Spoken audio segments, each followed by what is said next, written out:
14వ వచనాన్ని చదువుతూ ఉన్నాను.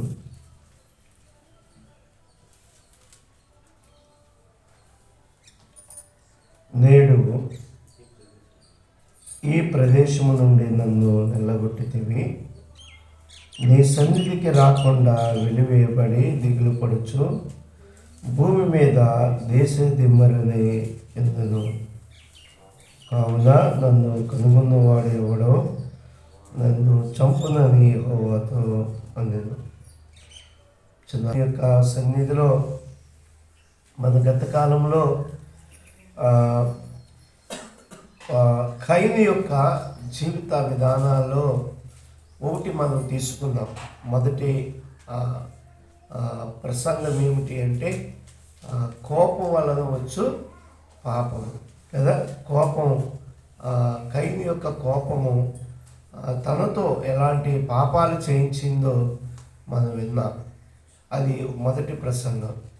రెండవ ప్రసంగం ఏం చేసామంటే కయీను యొక్క హృదయంలో ఉన్నటువంటి అసూయ లేక మత్సరము కయీను ఎలాంటి నిర్ణయాలు తీసుకోవడానికి అది త్రోవ చూపించిందో విన్నాం. మూడో ప్రసంగము కయీను యొక్క మరి దేవుడు అడిగిన జవాబుకి నీ తమ్ముడు ఎక్కడ అంటే జవాబుదారితనం, నాకు సంబంధం లేదు అన్నట్లుగా జీవితాన్ని జీవించినప్పుడు కయీను యొక్క జీవితం ఎలా అయింది, అదే జవాబుదారం కలిగినటువంటి పౌలు యొక్క జీవితం ఎలా ఉంది అనేది మనము ఇద్దరిని కూడా టాలీ చేసి చాలా అమూల్యమైన విషయాలు మనం కనుగొన్నాం. నాలుగవదిగా ఈరోజు ప్రియులారా, దేవుని సన్నిధిని పోగొట్టుకున్న కయీను యొక్క జీవితాన్ని మనం చూస్తాం. ఈరోజు దేవుని యొక్క సన్నిధిని పోగొట్టుకున్న కయీను యొక్క జీవితాన్ని మనం చూస్తాం. కాబట్టి ఈ కయీను గురించిన యొక్క ధ్యానాలు మన జీవితాన్ని చాలా ప్రభావితం చేస్తాయి అనేది మరి శ్రద్ధగా మీరు ఎవరైతే విన్నారో ఈ 4 ప్రసంగాలు కయీను జీవితంలో నుండి 4 ప్రసంగాలు వస్తాయని నేను ఎప్పుడు ఊహించలేదు. ఇదే ఫస్ట్ టైం నేను కూడా ఇన్ని ప్రసంగాలు ఒక వ్యక్తి గురించి ఇన్ని ప్రసంగాలు చేయడం అనేది మరి దేవుడిచ్చినటువంటి గొప్ప భాగ్యం అనే చెప్పాలి. కాబట్టి ఒక భౌతిక సంబంధమైన వ్యక్తి, ఒక ఆధ్యాత్మికంగా ఉండవలసిన వ్యక్తి భౌతికంగా తన యొక్క జీవితాన్ని గడిపితే ఎలాంటి పరిణామాలు అనేది ఆ కోపము తన యొక్క జీవితంలో ఎన్ని దోషాల వైపు నడిపించిందో చూసాం. అలాగే తన అంతరంగం ఉంచుకున్న అసూయ ఎలాంటి పరిణామాలు తీసుకొచ్చాయో చూసాము. అలాగే జవాబుదారితనం లేని ఒక నిర్లక్ష్య జీవితం ఎలాంటి శాపాలని తీసుకొచ్చిందో చూసాం. ఇప్పుడు 4వదిగా ఆయన సన్నిధి లేని జీవితం. ఇక్కడ కయీను అంటున్నాడు, నేడు ఈ ప్రదేశం నుండి నన్ను వెళ్ళగొట్టితివి, నీ సన్నిధికి రాకుండా వెలివేయబడి దిగులు పడుచు భూమి మీద దేశ దిమ్మరిని ఎందును. నా వంక నేను చూసుకుంటే ఈరోజు నా పరిస్థితి ఏమిటి అంటే నేను ఒక దేశ దిమ్మరిని. నేను ఒక దేశ దిమ్మరిగా అవడానికి గల కారణాలు ఏమిటి అంటే ప్రియులారా, నాకు నేనుగా చేసుకున్న అపరాధాలు, నాకు నేనుగా తీసుకున్న నిర్ణయాలు, నాకు నేనుగా పొందుకున్నటువంటి శాపాలు, ఈ శాపాలలో ఈ పాపాలలో ఎవరికీ పాలు లేదు. ఎవరో పాడు చేస్తే నేను పాడైపోలేదు, ఎవరో నన్ను ప్రేరేపిస్తేనో లేకపోతే ఇలా చేయమని బోధిస్తేనో నేను ఈ స్థితికి రాలేదు. కానీ నాకు నేనుగా నాకు ఎవరి సహవాసం వద్దు, నాకు ఎవరి సలహా వద్దు, నాకు ఎవరి ప్రోత్సాహం వద్దు, మాకు ఎవరి సపోర్టు వద్దు అని నాకు నేను ఇండివిజువల్ లైఫ్ పొందాలి అనుకున్నాను. కాబట్టి ఈరోజు ఇలాంటి ఒక దేశ దిమ్మరి లాంటి జీవితాన్ని నేను సంపాదించుకున్నాను ప్రభువా. దానికి మరొక కారణం ఏమిటంటే నీ సన్నిధిని నేను కోల్పోవడాన్ని బట్టి.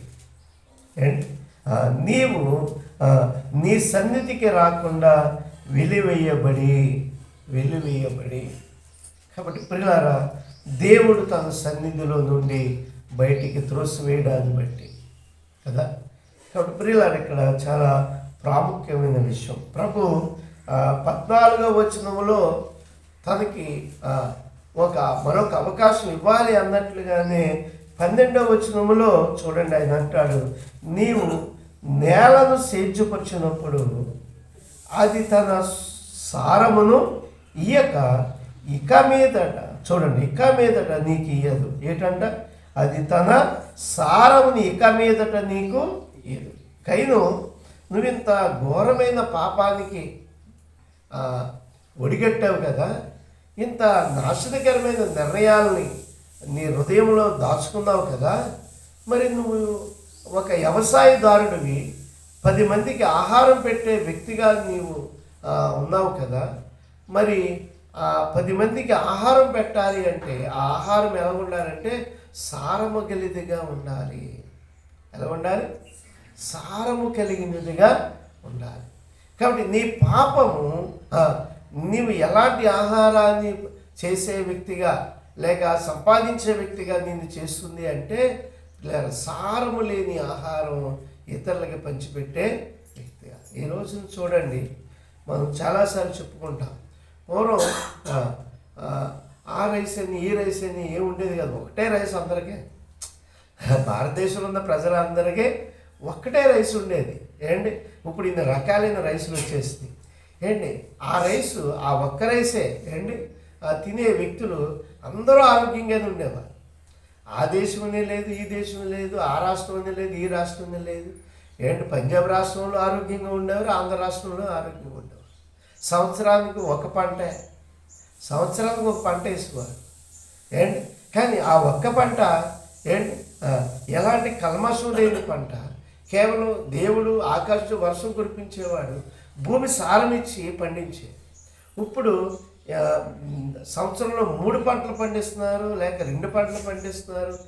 జనరల్గా 3 పంటలు సంవత్సరంలో. అయితే మరి అందులో సారం ఉందంటే ఏం లేదు. కానీ మనిషి దాన్ని ఏమన్నాడు? తన పాపాన్ని కప్పిపెట్టే, తన మోసాన్ని కప్పిపెట్టే, తన యొక్క అసలు లాభాన్ని కప్పిపెట్టే, స్వార్థాన్ని కప్పిపెట్టే. దానికి ఏమిటంటే బిగ్నెస్ మైండ్ అన్న. ఏమన్నాడు? బిగ్నెస్. మనిషికి అంత స్మార్ట్గా ఉంటుంది కదా ఈ పదం. కానీ ఈరోజున ఆహారం తిన్న వాళ్ళందరూ ఏమన్నారు? ఇప్పుడు మీరు వైట్ రైస్ తినద్దని డాక్టర్ దగ్గరికి వెళ్తే ఏమన్నారు? మరి నువ్వు వైట్ రైస్ తినకూడదు. మరి నువ్వు వైట్ రైస్ తినకపోతే ఏం తిని బతకాలి? నువ్వు గడ్డి తిని బతకాలి. ఆ గడ్డి తిన్నా కూడా రోగమే. ఆ గడ్డి కూడా మందులు కొట్టే. గేదె వేసే గడ్డి కూడా, హైబ్రిడ్ గడ్డి కూడా ఏం వేస్తున్నారు? దానికి ఎరువు వేస్తున్నారు. అంటే ఈ రోజున సారం లేని ఆహారం కదా. ప్రభు వారు చెప్పారు, అయ్యా కైను, నీవు ఇంత ద్రోహానికి, ఇంత పాపానికి ఒడిగట్టావు కదా, భూమి నీకేమివ్వదు ఇప్పుడు? సారం. కాబట్టి దేవుడే సారం ఇవ్వదంటే సారాన్ని సంపాదించుకోవాలని ఎన్ని రసాయనాలు తాగితే మన బాడీలోకి సారం వస్తుంది. దేవుడు ఇవ్వలేని సారం ఎవరు ఇవ్వగలుగుతారు మనకి? ఇక్కడ ఈరోజు చాలామంది అంటారు, పూర్వం ఆహారాలు వేరండి, ఇప్పుడు ఆహారాలు వేరు. పూర్వం మనుగడ వేరండి, ఇప్పుడు మనుగడ వేరు. నిజమే, మార్పు వచ్చిన మాట వాస్తవమే. కానీ నేనేమంటానంటే పూర్వం ఉన్న భూమే కదా ఇది. భూమి మారలేదు కదా, మనిషి చేసే విధానాలు మార్చుకున్నాడు కానీ ఆ భూమే కదా. ఈ భూమి మీదే కదా ఆదాం పుట్టాడు, అవునా కదా. ఇప్పుడు ఆదాం పుట్టిన భూమి మీద కదా మనం కూడా ఉన్నాం. ఈ సూర్యుడే కదా ఆదాం ఉన్నప్పుడు ఉన్నాడు. ఇప్పుడు ఆ సూర్యుడే కదా మనతో కూడా ఉన్నాడు. ఇప్పుడు ఆదాము ఉన్నప్పుడు ఏ సూర్యుడైతే ఉన్నాడో, ఏ చంద్రుడైతే ఉంది, ఏ భూమి అయితే ఉంది, ఇప్పుడు అదే భూమి మీద మనం కూడా. అయితే మనిషికి అండ్ ఏమి పోయింది అంటే భూమి మీద సారము పోగొట్టుకున్న మానవుడికి అండ్ సారము కలిగించేవాడు దేవుడే. దేవుడికి స్తోత్రం కలుగును. ఏమండి, సారం ఎవరివ్వాలి? దేవుడివ్వాలి. అందుకనించే ఆయన నేను జీవమును అన్నాడు. ఏమన్నాడు? సారము లేదంటే ఏం లేదు, జీవము లేదు. అండ్ కాబట్టి నశించే వారికి నేను ఎలా ఉన్నానంటే జీవమును అన్నాడు అన్నమాట. కాబట్టి ఈ రోజున దేశ దిమ్మరిగా మారిపోవడం అంటే పిల్లారా, ఒక మాటలో చెప్పాలి అంటే పిల్లారా ఎలా ఉండాలి ఏంటంటే ద్వితీయోపదేశకాండ 28వ అధ్యాయంలో 5వ వచనంలో దేశ దిమ్మరి అనే పదానికి అర్థం ఏమిటి అంటే వాళ్ళు ఈ పూట రాజులో కనబడ్డారు అనుకోండి, సాయంకాలం ప్రీజోలో కనబడ్డారు అంటే వాళ్ళకొక స్థిరత్వం ఉండదు, ఒక స్థిరమైన మనస్సు ఉండదు. చదవరు 28 ద్వితీయోపదేశకాండ ఆ జనములలో నీకు నెమ్మది కలగదు, నీ అరకాలికి విశ్రాంతి కలగదు. అదన్నమాట. నీ అరకాలకి ఏముండదు, దేశ దిమ్మరికి ఏముండదు, విశ్రాంతి ఉండదు అసలు. అంటే ఇంకా ఇప్పుడు రంగులు రావటం లాగా తిరుగుతూనే తిరుగుతూనే తిరుగుతూనే తిరుగుతూనే ఒక్క చోట స్థిరంగా ఎందుకురా అలాగా అంటే ఇప్పుడు ఎవరండి వీళ్ళు? దేశ ఆడికి రాత్రి నిద్రపోవడం, పగడం నిద్రపోవడం, ఇంకా రాత్రి పగలని లేకుండా తిరుగుతుంది. అక్కడ స్థిరంగా ఉన్నాడు, ఇక్కడ వీళ్ళని ఏమన్నారంటే దేశ దెబ్బలు, దేశ దెబ్బలు. కాబట్టి పిల్లగా ఈ పదాన్ని మనం చాలా జాగ్రత్తగా అండ్ ఆలోచన కనుక చేస్తే సామెతల గ్రంథం కూడా ఒకసారి చదవండి. సామెతలు 14:32. వారి అరికాలకి విశ్రాంతి ఉండదు. ఇంకా ఏమంటారు? అపాయము రాగా భక్తిహీనుడు నశించును, మరణకాలమందు నీతిమంతునికి ఆశ్రయము కలదు. చూడండి, అసలు వీళ్ళు దేశదిమ్మరులు అయిపోవడానికి, కయ్యం దేశదిమ్మ రావడానికి కారణం ఏంటి? భక్తిహీనత. అండ్ భక్తిహీనత ఏం తీసుకొచ్చిందంట? అపాయాన్ని తీసుకొచ్చింది. కానీ నీతిమంతునికి ఏం కలుగుతుంది? దేవుని సన్నిధిలో ఆశ్రయము. కాబట్టి సారము లేని వాడికి సారము అండ్ మరణము గల వారికి ఆశ్రయము కలిగించేది దేవుని సన్నిధి. కాబట్టి ఇప్పుడు ఆ వ్యక్తి, అయ్యా నేను ఇంత పాపం చేశాను, ఇంత నాశనాన్ని నేను ఒడిగట్టాను, నా సొంత తమ్ముడిని చంపవలసిన అవసరం నాకేమొచ్చింది, నా సొంత తమ్ముడి రక్తం కళ్ళచూడవలసిన అవసరం నాకేమొచ్చింది, అయ్యో నేను ఎంత ఘోర పాపిని అని పశ్చాత్తాప పడాలి వాస్తవానికి. కానీ దేవుని సన్నిధిలో నుండి వెళ్ళిపోవడానికైనా ఒప్పుకున్నాడు, కానీ పశ్చాత్తాప పడడానికి చాలామంది జీవితాల్లో ఇది చాలా మనం అనుకుంటాం కదా పిల్లరా, నేను చాలా కరెక్ట్, నేను తీసుకునే నిర్ణయాలు కరెక్ట్, నేను వెళ్ళే మార్గం కరెక్ట్ అన్నట్టుగా ఉంటారు కదా. దాన్ని ఏమన్నారంటే 2 రకాల నీతులు ఉంటాయంట మానవ హృదయంలో ఎప్పుడు కూడా. ఒకటి దైవనీతి, అంటే గురుభక్తి అన్నమాట. ఒక ఉపదేశకుని దగ్గర ఆయన అంటారు, ఎవరు? ఆంద్రేయ యోహాను, రబ్బీ నీవు ఎక్కడికి వెళ్ళుచున్నావు, నీవు కాపురం ఉండే స్థలాన్ని మేము చూడాలి అనుకున్నా, అయితే వచ్చి చూడాలి. వాళ్ళు యేసుక్రీస్తు ప్రభువుని వెంబడించేటప్పుడు ఏమండి వారికి ఇల్లు ఉంది, వాకిలు ఉంది, కానీ వారికి చాలా అవసరాలు కూడా ఉన్నాయి, చాలా పనులు ఉన్నాయి వాళ్ళకి. కానీ వాళ్ళందరూ పక్కన పెట్టి నీవు ఉండు స్థలములో మేముండున్నట్లుగా, నీవుండు కాపురం అంటే యేసుప్రభు ఏ స్థలంలో అయితే ఉంటున్నాడో తనతో ఉండి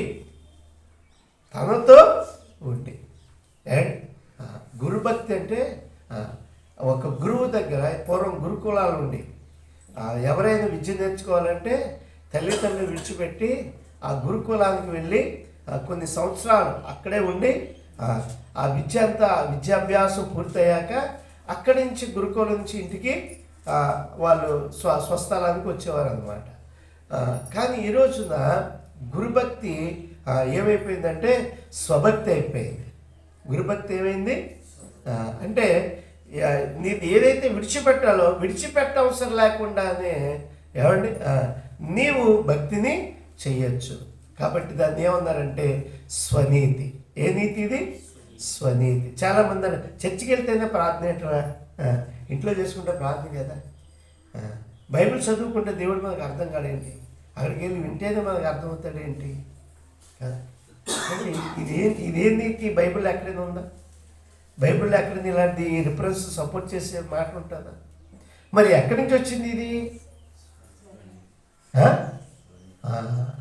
లోక సంబంధమైన శరీర సంబంధమైన థియాలజీ అండ్ అందు గురించి యెషయా అంటాడు, ప్రియులారా మా నీతి మురికి గుడ్డల వంటి నీతి.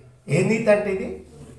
మురికి గుడ్డల వంటి నీతి. అందు గురించి మా నీతి బట్టి మేము ఓడిపోతున్నాము అంట. మా నీతి మమ్మల్ని ఏం చేసిందంటే చేసింది, వాడిపోయేలాగా చేసింది. అండ్ మేము మా జీవితంలో ఏదైతే విన్నర్స్గా ఉండాలో, ఒక విజయవంతమైన జీవితాన్ని మేము లీడ్ చేయాలో, దానికి బదులుగా మేము ఓడిపోయిన వారముగాను అండ్ వాడిపోయిన వారముగా మేము ఉన్నాం. కాబట్టి ఈ రోజున చాలాసార్లు భక్తిని నిర్లక్ష్యం చేసే వాళ్ళ యొక్క జీవితాల్లో కైను లాంటి వాటములు తప్పకుండా ఎదుర్కోవాలి. కాబట్టి నీతిమంతునికి ఆశ్రయము దేవుని సన్నిధి. అండ్ నీతిమంతునికి ఆశ్రయము దేవుని సన్నిధి. అండ్ కాబట్టి చాలాసార్లు మనము చూడండి హోషేయ గ్రంథంలో చాలా మంచి మాట 13వ అధ్యాయంలో ఉంది. హోషేయ గ్రంథము 13వ అధ్యాయం 3వ వచనం చదవండి. ఎవరైనా కొద్దిగా నాకు సహాయం చేస్తారా? కాబట్టి వారు ఉదయమున కనబడు మేఘము వలెను పెందల కాడే గతించు మంచు వలె ఉందురు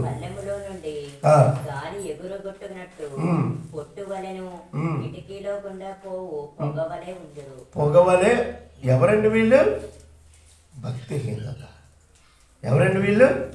భక్తిహీనత. కాబట్టి పొట్టువలే ఇదే ఏంటి. ఒకవేళ నేను అనుకుంటున్నాను మొదటి కీర్తనలోంచి ఒకవేళ ఈ సేవకుడు హోషేయ అనే ప్రవక్త మొదటి కీర్తన కానీ ధ్యానించి ఉంటాడు ఏమాత్రం. కాబట్టి ఆయన అంటాడు, చూడండి చాలా అమూల్యమైన మాట. ఇదే మాట పదాలు మరలా మనకు ఎక్కడ దొరుకుతాయి? మొదటి కీర్తనలో. పాపుల మార్గం నిలవక అండి అపహాసుకులు కూర్చుని చోట కూర్చుండక యెహోవా ధర్మశాస్త్రం దివారాత్రములు ఆనందించు దాన్ని ధ్యానించేవాడు తన కాలం ముందు ఫలమిచ్చు చెట్టువాడు. కాబట్టి తన కాలం ముందు చెట్టు ఏమివ్వాలి? ఫలం ఇవ్వాలి. ఈ సీజన్ అదే మామిడికాయలు మంచి మామిడికాయలు కాలం ఇది అంటే దానికి ఒక కాలం ఉంది. ఆ కాలంలో ఏమి ఇవ్వాలి? అది తన ఫలాలు ఇవ్వాలి. కాబట్టి ప్రతి జీవితానికి దేవుడు ఒక కాలం ఇస్తాడు. ఆ కాలంలో నువ్వు ఫలించాలి. దానికి నాటే కాలము ఉంది, ఎరువు వేసే కాలము ఉంది, ఫలమిచ్చే కాలము ఉంది, కోత కాలము కూడా. కాబట్టి దేని కాలంలో అది తప్పకుండా అది జరగాలి అంటే ఆ క్రమానికి ఆ వ్యక్తి ఉభయం అయిపోవాలన్నమాట.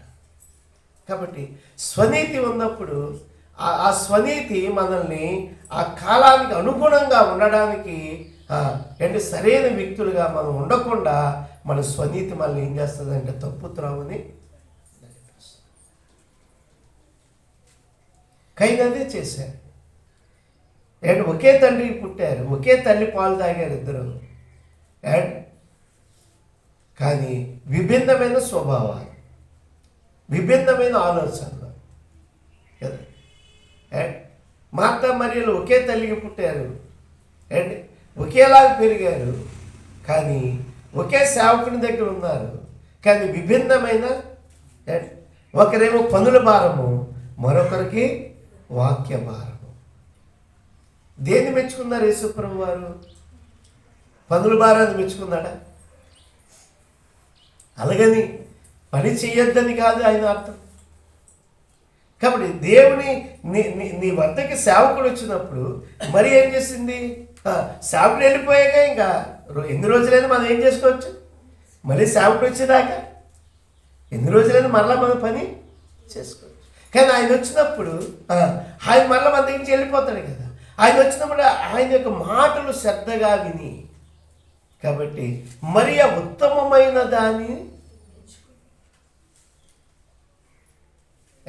మార్తా, నీవు విస్తారమైన పనులు మరి నుంచి అది తీయ.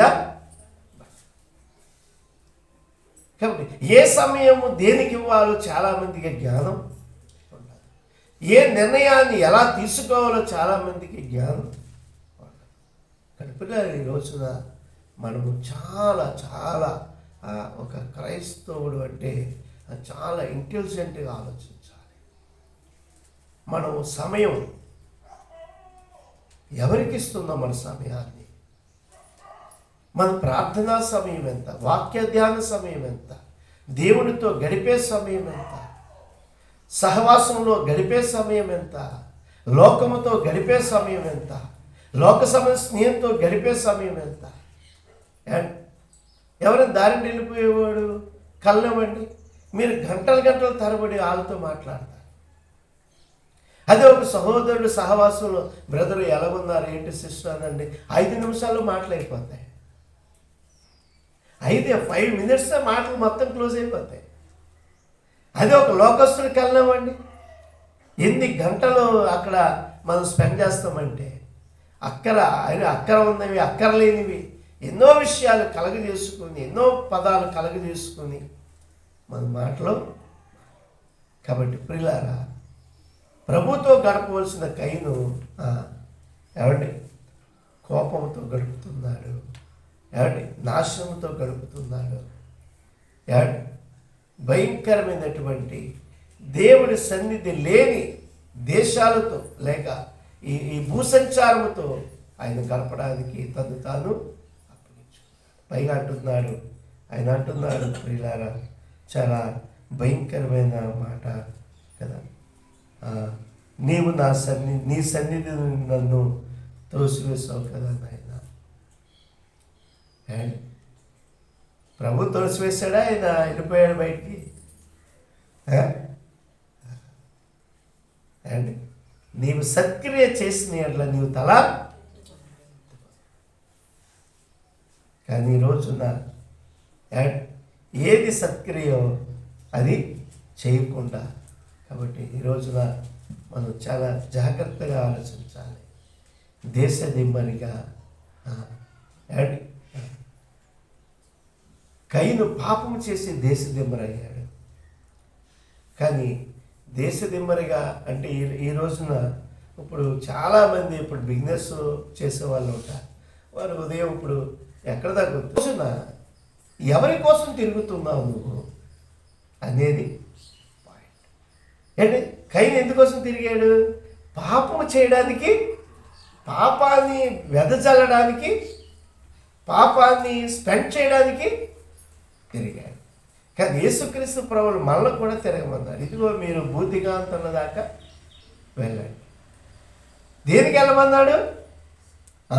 కైను పాపం చేయడానికి దేశదిమ్మరైతే మనము కూడా దేశదిమ్మరులు అవ్వాలి. ఒకేలా అయితే ఎలాగవ్వాలి? సువార్త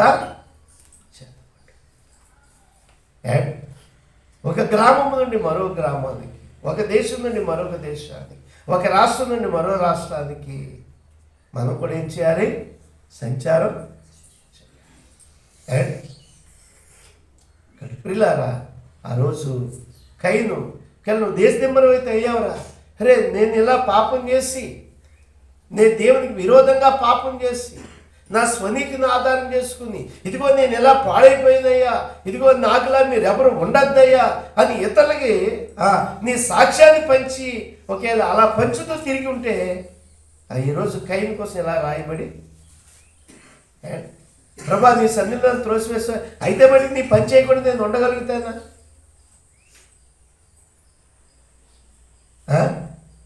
ఈ జీవం నీవిచ్చిందే కదా, ఈ దేహం నీవిచ్చిందే కదా, ఈ ప్రాణం నీదే కదా, ఈ లోకం నీదే కదా.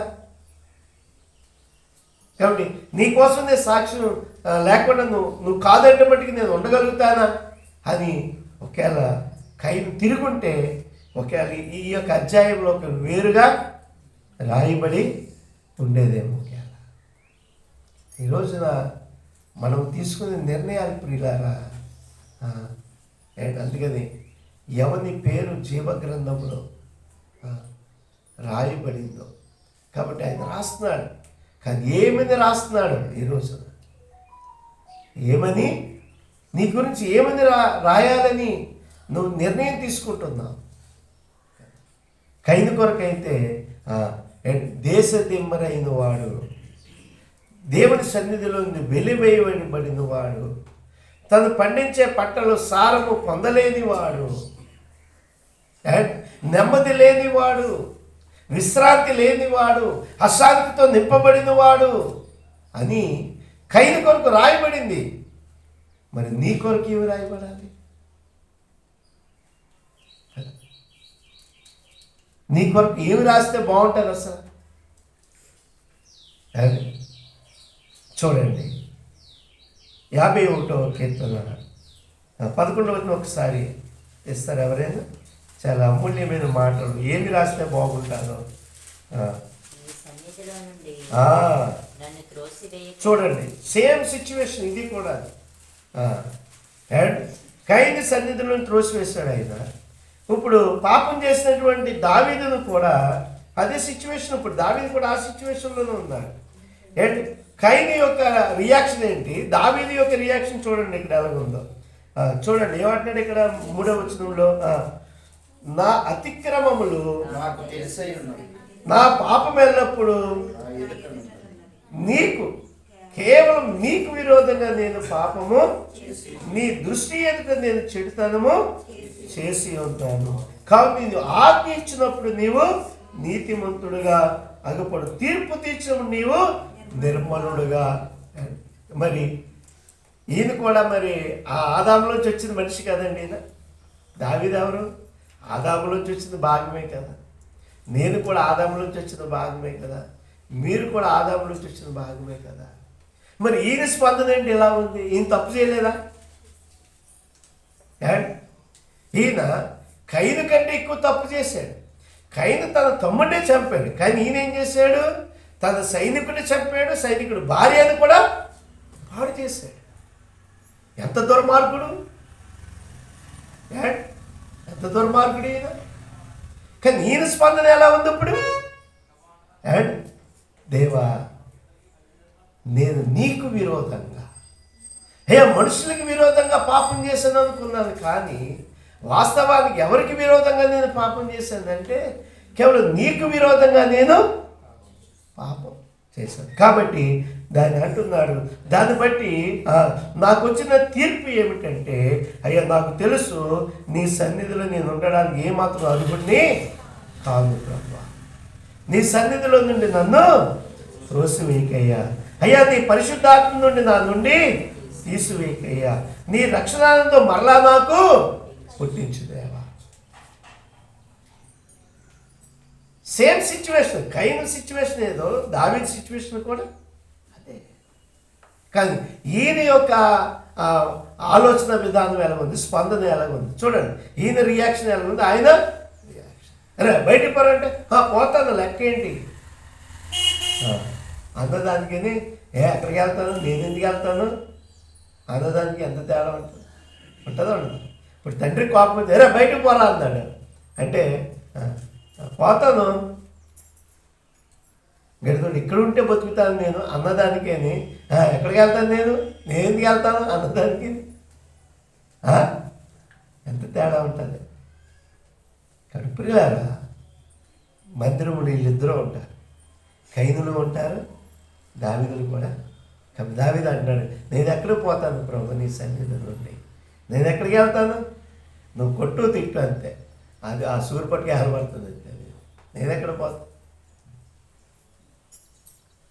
ఇక్కడ ఈ రోజున దేవుని సన్నిధిలో అందుగురించే దావీదుతో అంటాడు, సూర్యుడు ఉన్నంత కాలము, చంద్రుడు ఉన్నంత కాలము నీ వంశములో ఒకడు ఈ సృష్టిని ఏలుతూ ఉంటాడయ్యా. అది ఎంత చక్కగా నెరవేర్చాడు ఆయన చేసిన వాగ్దానం. ప్రియులారా, ఈ భూమి ఉన్నంతకాలం, సృష్టి ఉన్నంతకాలమే కాదు, యుగ యుగాలు కూడా ప్రియులారా దావీదు కుమారుడైన అబ్రహాము కుమారుడైన యేసుక్రీస్తు వంశం. దేవుని స్తోత్రం కలుగునుగాక. దేవుని సన్నిధిని ఏ మనిషి అయితే స్థిరపరచబడతాడో యుగ యుగాలు, అందులో నీ పిల్లల తరము వరకు నీవు దీవించబడతావు, ఆశీర్వదించబడతావు. అంత గొప్ప ఆశీర్వాదం. దేవుని సన్నిధిలో చెల్లిపోవడం అంటే ఆశీర్వాదం నుంచి శాపంలోకి వెళ్ళిపోవడం. ఈరోజు చాలామందికి కైను చేసిన పొరపాటు, అది ఎంత భయంకరమైన పొరపాటు అంటే అది సామాన్యమైన పొరపాటు కాదు. ఎన్ని యుగాలు అయిపోయింది, ఎన్ని వేల సంవత్సరాలు అయిపోయింది ఇప్పటికి. పిల్లారా రమారమి 6000 సంవత్సరాల అండ్ శాపము ఈ రోజుకి కూడా కైను వంశము భరిస్తూ ఉంది. 6000 సంవత్సరాల శాపం ఈ రోజుకి కూడా కైను వంశము భరిస్తూ ఉంది. కాబట్టి ఈ రోజున అయ్యా నీ సన్నిధి నుండి బయటపో అనగానే ఇక్కడ ఉండాలేంటి అన్నటువంటి ఆ తిరుగుబాటు స్వభావం ఎవరికైతే ఉందో పిల్లరా, వారు సారాన్ని కోల్పోతారు, విశ్రాంతిని కోల్పోతారు, మనశ్శాంతిని కోల్పోతారు. పిల్లరా, వారి కాలుకి విశ్రాంతి, అంతేకాదు ఏంటి యుగ యుగాలు ఏంటి ఆ నిత్య నరకాగ్నిలో ఏంటి నెమ్మది లేని స్థితి. కాబట్టి పిల్లరా చాలా జాగ్రత్త సుమా. కైను మంచి జీవితాన్ని జీవించిన వాడు కాదు, కైను నెమ్మది లేని వాడు, కానీ కైను వెలువేయబడిన వాడు, దేవుని సన్నిధిని తృణీకరించినటువంటి వాడు. కానీ ఈ రోజున ప్రార్థనా సమయాన్ని నువ్వు తృణీకరిస్తున్నావా? కైను ఉన్నాడు సుమా. కైను యొక్క ఆ ఐడియాలజీలో నీవు పాలు పంపులు పొందుతున్నావు. సహవాసాన్ని తృణీకరిస్తున్నావా? జాగ్రత్త సుమా. నీ యొక్క ఆశీర్వాదాన్ని కోల్పోవడానికి, సారాన్ని కోల్పోవడానికి నీకు నీవే అప్పగించుకుంటున్నావు సుమా. చాలా జాగ్రత్తగా ఉండాలి. కాబట్టి దావీదు అంటున్నాడు, దేవా నీ సన్నిధి నుండి నేను ఎక్కడికి వెళ్తాను నీ సన్నిధి నుండి, నేను ఎందుకు వెళ్తాను అసలు అని అన్నట్టుగా ప్రభు దగ్గర, దేవా మరలా నేను కోల్పోయాను నా రక్షణ ఆనందాన్ని, కానీ మరలా నాకు పుట్టించంతే. నీ సన్నిధించి నీ కోపత్తి వచ్చింది, నేను పాపం చేశాను కాబట్టి నీ కోపం నన్ను కొట్టి అవసరం అవుతుంది, అంతేకాని నీ సన్నిధి నాకు దూరం. ఈ రోజున చాలామంది జీవితాల్లో ఆ అనుబంధాన్ని, ఆ అనురాగాన్ని, ఆ దేవుని యొక్క లవ్ అండ్ ఆ యొక్క అఫెక్షన్ని చాలామంది కోల్పోతూ ఉన్నారు. చాలా అవసరం ప్రియులారా. గారం చేయాలి, గారం కదా. నేను ఎక్కడికి వెళ్తాను నాయనా, తప్పు చేశాను నేను చేశాను, నేను ఒప్పుకున్నాను కదా, నన్ను ఎందుకు తోసేస్తాను, నేను ఎక్కడికి వెళ్తాను, నేను తోసేత్తేది నాయనని మరలా ఆయన కాళ్ళ మీద పడిపోవడం, మరలా ఆయన పాదాలు పట్టుకుని ఆ పాపాత్మురాలిన స్త్రీ ఆయన పాదాలు కన్నీళ్లతోటి కడిగిందంట అండి, కన్నీళ్లతోటి కడిగిందంట అండి, ఆ కన్నీళ్లతోటే కడిగిందంట. కానీ ప్రభు కన్నులు ఎవరిపైన ఉన్నాయి? ఆ పశ్చాత్తాపడిన ఆ పాపాత్మురాలైన స్త్రీ. ఆమె పేరు కూడా ఏంటి? పాపాత్మురాలైన స్త్రీ. పిల్లారా, పాపాత్మురాలే. లోకమంతా పాపాత్మురాలనే చెప్తుంది. ఆయన కూడా పాపాత్మురాలనే రాయించాడు. కానీ తన విస్తారమైన పాపాలన్నీ కూడా అండి ఆయన పాదాలు లేక్ అంటే లేదు ప్రభా, నేను వెడు ప్రభా అని ఉంటారు. లేక్ పాపం చేసినప్పుడు నీ జ్ఞాపకం రాలేదు కదా, పాపం చేసినప్పుడు నా భయం లేదు కదా, పాపం చేసినప్పుడు నా వాక్యం నిన్ను హెచ్చరించలేకపోయింది కదా, ఇప్పుడు ఎందుకు వచ్చి అడుగుతున్నావు లేక్ అంటే లేదు ప్రభా, నేను చాలా తప్పు చేశాను ప్రభా, నిన్ను చాలా గాయపరిచాను ప్రభా అని ఆయన పాదాలు పట్టుకొని ఆమె ఎలా చెప్పుంటుంది ప్రభా, నన్ను ఆ మాట అనందు ప్రభా, నేను చేసిన తప్పులన్నీ నాకు తెలుసు నాయన.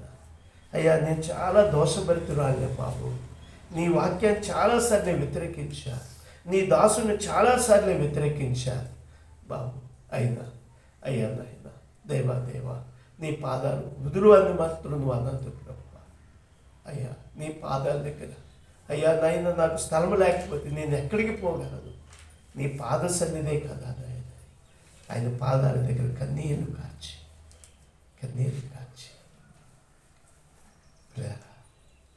కైను ఒకేలా అలా చేసుంటే ఈరోజు ఆది కాండంలో కైనీరు స్టోరీ మరోలా ఉండేది. ఈరోజు కైను యొక్క ఆశీర్వాదాలు మరోలాగా ఉండేవి. ఈ రోజున కైను యొక్క కుటుంబం మరోలాగా ఉండేది. ఈ రోజున ఈరోజు చాలా కుటుంబాలు పతనావస్థలో శాపకరమైన వ్యవస్థగా మారిపోవడానికి గల కారణాలు ఏంటంటే కైనుకి దేవుని మనసు అర్థం కాలేదు. కానీ దావీదు బాగా అర్థం చేసుకున్నాడు. ఏమండి పాపాత్ములైన స్త్రీలు బాగా అర్థమైంది. ఆయన పాద సన్నిధిలోనే నా పాపములకు ప్రక్షాళన, ఆయన పాద సన్నిధిలోనే నాకు క్షేమము, ఆయన పాద సన్నిధిలోనే నాకు సారము, ఆయన పాద సన్నిధిలోనే నాకు ఆశీర్వాదం. కాబట్టి నేను ఎక్కడికి పోతాను ప్రభా, నీ సన్నిధి నుండి నన్ను ఎక్కడికి వెళ్ళమంటావు అని దావీదు అంటున్నాడు. అందుకని 16వ కీర్తన కూడా ఆయన అంటాడు, దేవా నీ సన్నిధిలో నిత్య సుఖములు, నీ కుడి చేతిలో నిత్య సంతోషములు, నిత్య సంతోషం. కాబట్టి ఈరోజున మన జీవితాల్లో ఇలా సంతోషం ఏదైనా నీకు కావాలి, ఏదైనా ఒక సుఖవంతమైన జీవితం నువ్వు గడపాలి అంటే అది కేవలం ఎక్కడంటే దేవుని సన్నిధిని విడిచిపెట్టిన కైనులాగా ఒకవేళ నీవు ఉంటే ఎన్నటికీ నీవు సంతోషించలేవు, ఎన్నటికీ నీవు ఆశీర్వదించబడలేవు, ఎన్నటికీ నీవు క్షేమాన్ని కలిగి ఉండలేవు. కాబట్టి కైను అంటున్నాడు, ఇదిగో నేను దిగులు పడుచు, అయ్యా నా యొక్క భారం నేను భరించలేనంత దిగులు పడచ్చు.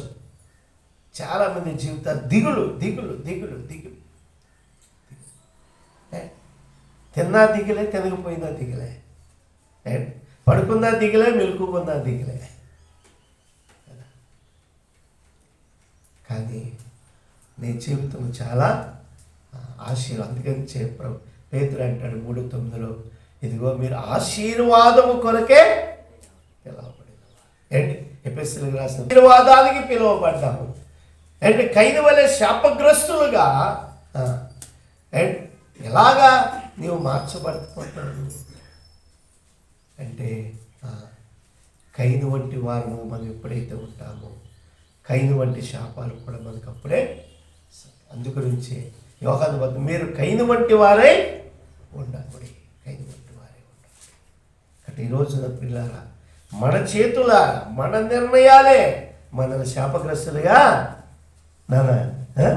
మన నిర్ణయాలే, మన సొంత ఆలోచనలే శాపగ్రస్తులుగా మనల్ని మార్చేస్తూ ఉంటాయి. ఇక్కడ పిల్లారా ఏమండి, ఇక్కడ దేవుని సన్నిధిలో దావీదు అంటాడు, దేవా నీ సన్నిధి నుండి నన్ను త్రోసివేయకుము అంటూ పిల్లరా ఆయన 17వ ప్రభువా నా నోరు నీ స్తుతిని ప్రచురపరచునట్లు నా పెదవులు తెరువు, నీవు బలిని కోరువాడు కోరిన ఎడల నేను నీకు బలి దహన బలి నీకు ఇష్టమైనది కాదు, విరిగిన మనసే దేవునికి ఇష్టమైన బలులు. దేవ, విరిగి నలిగిన హృదయమును నీవు అలక్ష్యము చేయవు. దేవునికి స్తోత్రం. దేవుడు ఎప్పుడూ కూడా అలక్ష్యం చేసేవాడు కాదు. మన ఇబ్బందులు చూసి ఆడికి తగిందే, వీడికి ఇది జరగవలసిందే, ఆ వ్యాధిని చూసి ఈ వ్యక్తి ఇలా బాధపడవలసిందే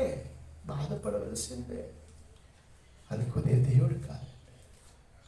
మనం పాపులమే, దుర్మార్గులమే, దుష్టులమే, కానీ ఆయన ప్రేమస్వరూపి. ఆయన ఇట్టే కలిగిపోతాడండి. ఆయన మన బాధను చూసి ఆయన నలిగిపోతాడు, మన కష్టాలను చూసి ఆయన కృంగిపోతాడు. అయ్యో నా ప్రియ బిడ్డ, నేను ఎంతో ఉన్నతంగా ఉండాలని నేను చేశాను, ఎంతో ఉన్నతమైన స్థితిలో ఉంచాలని నేను ఆశపడ్డాను.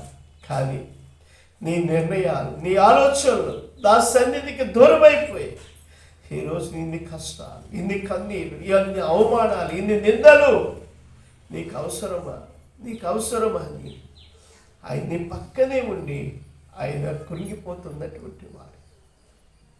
కాబట్టి మన హృదయం ఎప్పుడైతే విరిగి నలిగినదిగా ఆయన పాదాల దగ్గర మనం పడిపోతామో ఆయన ఎన్నడూ కూడా మన అలక్ష్యము చేయడం, ఎన్నడూ కూడా అలక్ష్యం చేయడం. దేవుని ప్రేమ అనేది చిన్న కుమారుడు ఆస్తంతా పాడు చేశాడంట. అన్నగారు చెప్తున్నాడు, నీ ఆస్తంతా పాడు చేశాడు, నీ ఇంటి గౌరవాన్ని తీసేశాడు, ఆడు దేశం నెమ్మరయ్యాడు, దేశాలన్నీ తిరిగి అంతా నాశనం చేసి తిరిగి వచ్చాడు. ఆడికి నీవు విందు చేస్తున్నావా అని అమ్మగారు ఆ తండ్రి మీద పడి అంటే ఆ తండ్రి అంటున్నాడు, రే నాన్న, ఆడు చచ్చి బతికాడు, ఆడి మీద నీ కోపం, ఆడు తప్పిపోయి దొరికాడు నాన్న, ఆడి మీద నీ కోపం. కాబట్టి ఈరోజు దేవుని ప్రేమ, దేవుని కరుణ ఎప్పుడు మనం ఏ స్థితిలో ఉన్నా, మనం ఎలాంటి వారిగా ఉన్నా ఆయన మనల్ని ఎప్పుడు కూడా ప్రేమించేవాడు. బిడ్డ దొంగ అయిన వ్యభిచారిని ఏ తల్లి చెదరించుకుంది ప్రియులారా. కోపంతో ఒక మాట అన్నప్పటికీ ఆ తల్లి ఒడిలో ఆ బిడ్డని దగ్గరికి తీసుకుని ఆ తల్లి ఎప్పుడు ఆదరిస్తాను. కాబట్టి నిన్ను పిలిచిన దేవుడు నీ తప్పులు ఎత్తి చూపించాలని కాదు, కానీ నీకు మారు మనసు రావాలి, నీవు మార్పు చెంది నా పాద సన్నిధిలో నీవుంటే నేను నిన్ను రాజమొగటముగా, కిరీట భూషణముగా నేను చేస్తాను. ఇక్కడ దేవుని సన్నిధిలో ప్రియులారా ఆలోచన చేయండి. దేవుని ప్రేమ అది అపారమైనది. అది కయీను గ్రహించలేకపోయాడు, తన జీవితాన్ని నాశనం చేసుకున్నాడు. దావీదు గ్రహించాడు. కొన్ని వేల సంవత్సరాల నుండి దావీదు నుంచి ఎన్నో పాఠాలు మనం నేర్చుకుంటున్నాం. కాబట్టి నువ్వు దావీదులాగా లోబడతావో, కయీనులాగా దేవుడి యొక్క సన్నిధిని కిరించి జీవితాన్ని నాశనం చేసుకుంటావు. అది నీ చేతికి అప్పగిస్తూ ఉన్నాను. మొక్కరిద్దాం, చిన్న ప్రార్థన చేసుకుందాం. నా ప్రియమైన యేసు ప్రభు, వేలాది స్తోత్రములు, నీవిచ్చిన రక్షణకై దేవా స్తోత్రములు,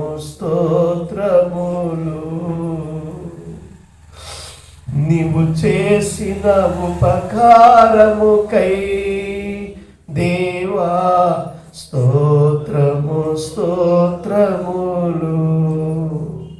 నా ప్రియమైన యేసు ప్రభు, ఒక్క క్షణ సమయములో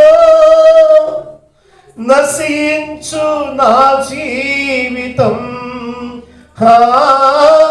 ఒక్క క్షణ సమయములో నశించు నా జీవితం.